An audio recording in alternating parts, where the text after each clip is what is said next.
नमस्कार। आकाशवाणी से समाचार संध्या के साथ मैं निखिल कुमार।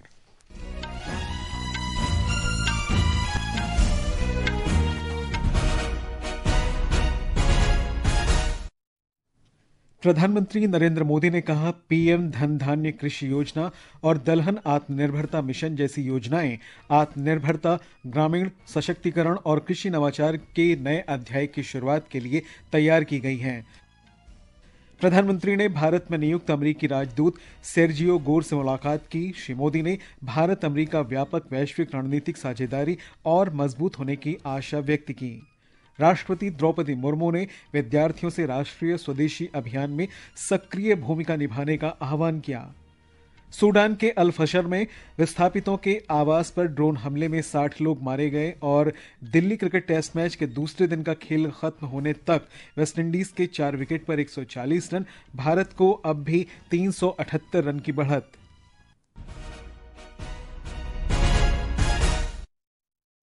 अब समाचार विस्तार से। प्रधानमंत्री नरेंद्र मोदी ने कहा है कि प्रधानमंत्री धन धान्य कृषि योजना और दलहन आत्मनिर्भरता मिशन जैसी योजनाएं देश के लाखों किसानों का भाग्य बदल देंगी। श्री मोदी ने कहा कि इन योजनाओं से आत्मनिर्भरता, ग्रामीण सशक्तिकरण और कृषि नवाचार के नए अध्याय की शुरुआत होगी।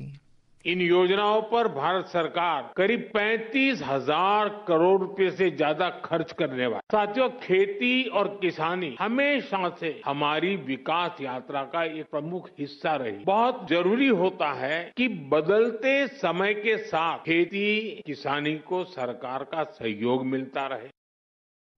प्रधानमंत्री ने नई दिल्ली में 42,000 करोड़ रुपए से अधिक की कई परियोजनाओं और योजनाओं का उद्घाटन तथा शिलान्यास किया। श्री मोदी ने आत्मनिर्भरता के लिए देश की कृषि प्रणाली में तेजी से विकास और सुधारों को आवश्यक बताया। दलहन आत्मनिर्भरता मिशन सिर्फ दाल उत्पादन बढ़ाने का मिशन नहीं है, बल्कि हमारी भावी पीढ़ी को सशक्त बनाने का भी अभियान है। बीते सालों में भारत के किसानों ने रिकॉर्ड खाद्यान्न उत्पन्न किया है। आज भारत दुनिया के सबसे बड़े उत्पादकों में से एक है। एनडीए शासन की उपलब्धियों का जिक्र करते हुए प्रधानमंत्री ने कहा कि पिछले 11 वर्ष में देश का कृषि निर्यात लगभग दोगुना हो गया है और अनाज उत्पादन में करीब 90 मिलियन मीट्रिक टन की वृद्धि हुई है। फल और सब्जियों का उत्पादन 640 लाख मीट्रिक टन से ज्यादा बढ़ गया। आज दूध उत्पादन में हम दुनिया में नंबर 1 है। भारत दुनिया का दूसरा बड़ा फिश प्रोड्यूसर है। भारत में शहद उत्पादन भी 2014 की तुलना में दोगुना हो गया है। श्री मोदी ने कहा कि देश में 6 नई उर्वरक कंपनियां भी स्थापित की गई हैं। बीते 11 साल में देश में 6 बड़ी फर्टिलाइजर फैक्ट्रियां बनाई गई हैं। 25 करोड़ से ज्यादा सॉइल हेल्थ कार्ड किसानों को मिले हैं। 100 लाख हेक्टेयर में सूक्ष्म सिंचाई की सुविधा पहुंची है। पीएम फसल बीमा योजना से करीब 2 लाख करोड़ रुपए क्लेम के रूप में किसानों को मिले हैं। इस अवसर पर कृषि और किसान कल्याण मंत्री शिवराज सिंह चौहान ने कहा कि जीएसटी सुधारों से सरकार ने कृषि उपकरणों पर जीएसटी दरों को कम करके किसानों को राहत प्रदान की है। कृषि यंत्रों पर जीएसटी की दरों को कम करके किसानों को बड़ी राहत दी है। छोटे ट्रैक्टर पर 23,000 रुपया बचेंगे, 35 हार्स पावर के ट्रैक्टर पर लगभग 43,000 रुपया बचेंगे और बड़े ट्रैक्टर पर भी लगभग 65,000 रुपया तक बचेंगे। अलग अलग कृषि के यंत्र सस्ते हुए हैं। प्रधानमंत्री जी, हम आभारी हैं। किसानों का हित आपके लिए सर्वोपरि है। प्रधानमंत्री नरेंद्र मोदी द्वारा घोषित और पिछले महीने की 22 तारीख से शुरू हुए जीएसटी बचत उत्सव का लाभ पूरे देश को मिल रहा है। हमारे संवाददाता ने बताया कि जीएसटी सुधारों ने झारखंड के विभिन्न उद्योगों को प्रोत्साहन दिया है।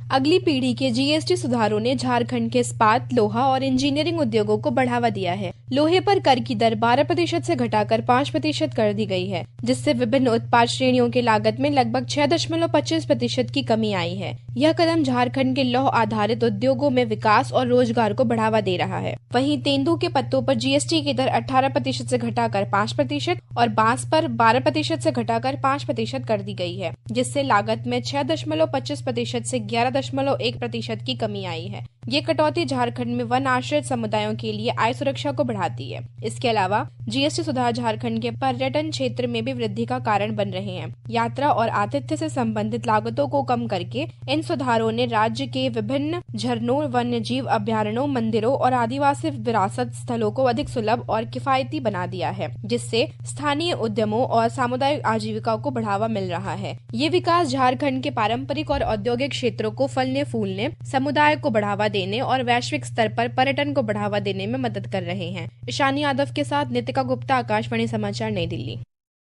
ये समाचार आकाशवाणी से प्रसारित किए जा रहे हैं। ताजा समाचार जानने के लिए आप हमारे social media handle X @AIR News Hindi को फॉलो कर सकते हैं।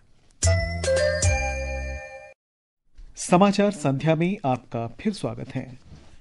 भारत में अमेरिका के मनोनीत राजदूत सर्जियो गोर ने आज नई दिल्ली में प्रधानमंत्री नरेंद्र मोदी से उनके आवास पर मुलाकात की। सोशल मीडिया पोस्ट में श्री मोदी ने विश्वास व्यक्त किया कि सर्जियो गोर का कार्यकाल भारत अमेरिका व्यापक वैश्विक रणनीतिक साझेदारी को और मजबूत करेगा। इससे पहले विदेश मंत्री डॉक्टर सुब्रमण्यम जयशंकर ने सर्जियो गोर के साथ भारत अमेरिका संबंधों और इसके वैश्विक महत्व पर चर्चा की। डॉक्टर जयशंकर ने सोशल मीडिया पोस्ट में श्री गोर को उनके नए उत्तरदायित्व के लिए शुभकामनाएं दी। विदेश सचिव विक्रम मिस्री ने भी सर्जियो गोर से भेंट की। विदेश मंत्रालय ने कहा है कि उनके बीच भारत अमेरिका व्यापक वैश्विक रणनीतिक साझेदारी और साझा प्राथमिकताओं पर उपयोगी बातचीत हुई। राष्ट्रपति द्रौपदी मुर्मू ने आज कहा है कि शिक्षा सामाजिक पुनर्गठन का अत्यधिक प्रभावशाली माध्यम है।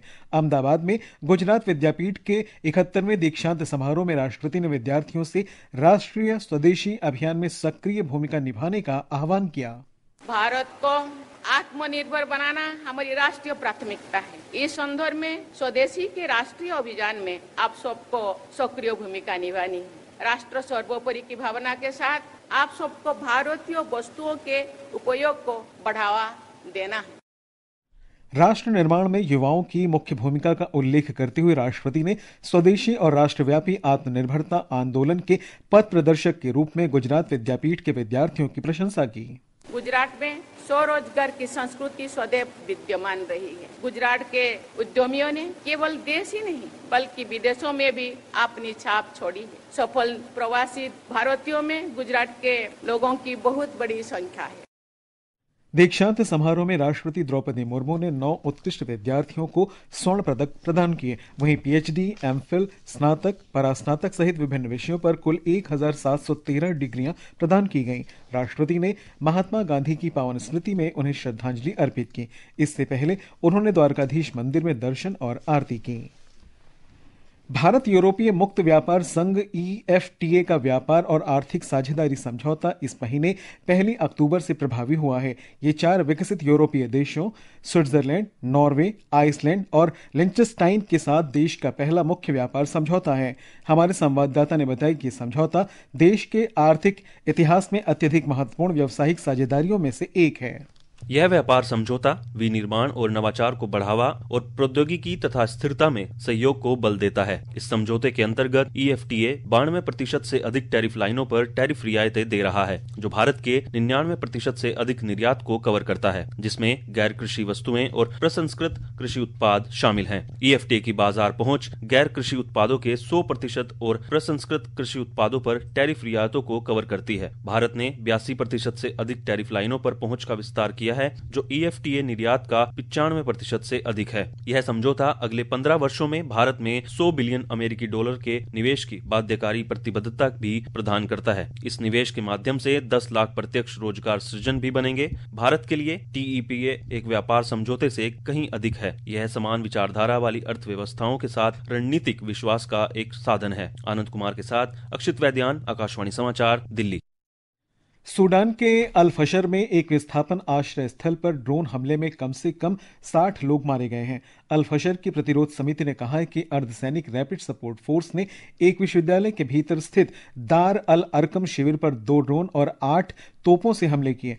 RSF ने पिछले 17 महीनों से अल-फशर को घेर रखा है और दारफुर क्षेत्र में सूडानी सेना के आखिरी गढ़ पर नियंत्रण करने की कोशिश कर रहा है। शहर में भूखमरी और बीमारी फैल गई है।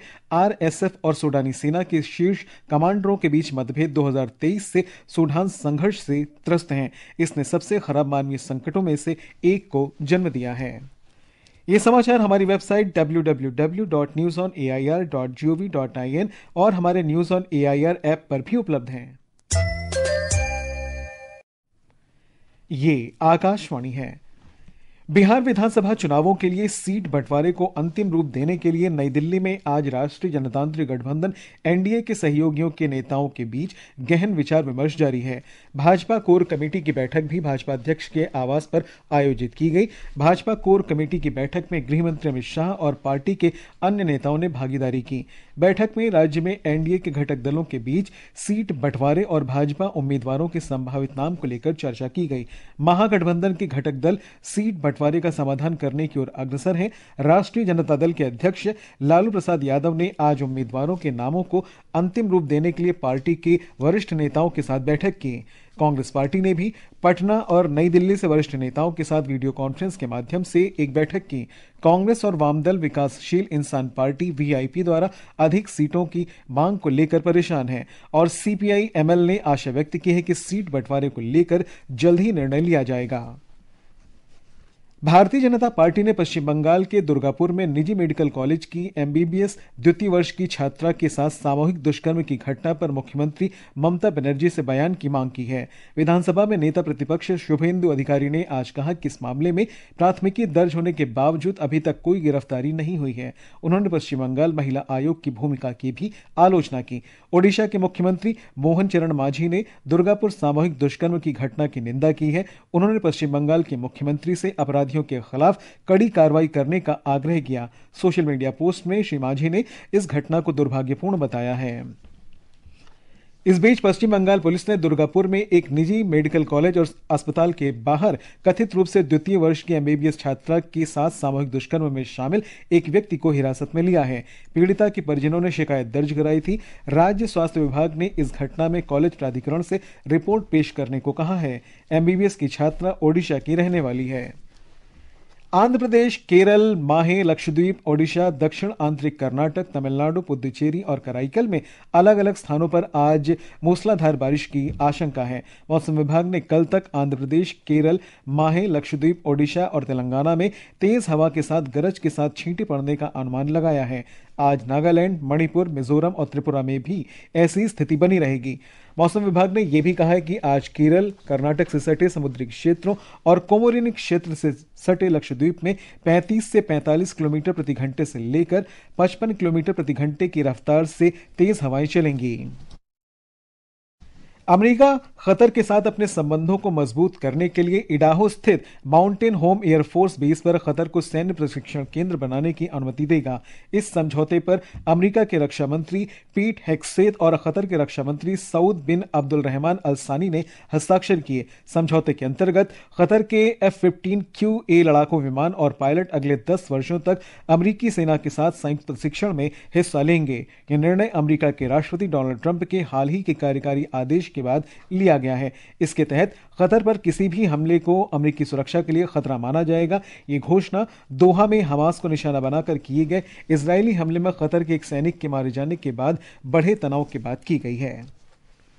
भारत और वेस्टइंडीज के बीच दूसरे और अंतिम क्रिकेट टेस्ट मैच के दूसरे दिन का खेल खत्म होने तक वेस्टइंडीज ने 4 विकेट के नुकसान पर 140 रन बनाए। इससे पहले भारतीय टीम ने 518 रन पर पारी घोषित की थी। पहली पारी के आधार पर भारत अब भी 378 रन की बढ़त पर है और भारत 2 मैचों की श्रृंखला में 1-0 से आगे है। महिला एक दिवसीय क्रिकेट विश्व कप में इंग्लैंड ने श्रीलंका को 254 रन का लक्ष्य दिया है। ताजा समाचार मिलने तक श्रीलंका ने 27वें ओवर में 4 विकेट पर 109 रन बना लिए हैं। और अंत में मुख्य समाचार एक बार फिर। प्रधानमंत्री नरेंद्र मोदी ने कहा, पीएम धन धान्य कृषि योजना और दलहन आत्मनिर्भरता मिशन जैसी योजनाएं आत्मनिर्भरता, ग्रामीण सशक्तिकरण और कृषि नवाचार के नए अध्याय की शुरुआत के लिए तैयार की गई हैं। प्रधानमंत्री ने भारत में नियुक्त अमेरिकी राजदूत सेर्जियो गोर से मुलाकात की। श्री मोदी ने भारत अमेरिका व्यापक वैश्विक रणनीतिक साझेदारी और मजबूत होने की आशा व्यक्त की। राष्ट्रपति द्रौपदी मुर्मू ने विद्यार्थियों से राष्ट्रीय स्वदेशी अभियान में सक्रिय भूमिका निभाने का आह्वान किया। सूडान के अल फशर में विस्थापितों के आवास पर ड्रोन हमले में 60 लोग मारे गए। और दिल्ली क्रिकेट टेस्ट मैच के दूसरे दिन का खेल खत्म होने तक वेस्टइंडीज के 4 विकेट पर 140 रन, भारत को 378 रन की बढ़त। इसके साथ ही समाचार संध्या का ये अंक समाप्त हुआ। नमस्कार।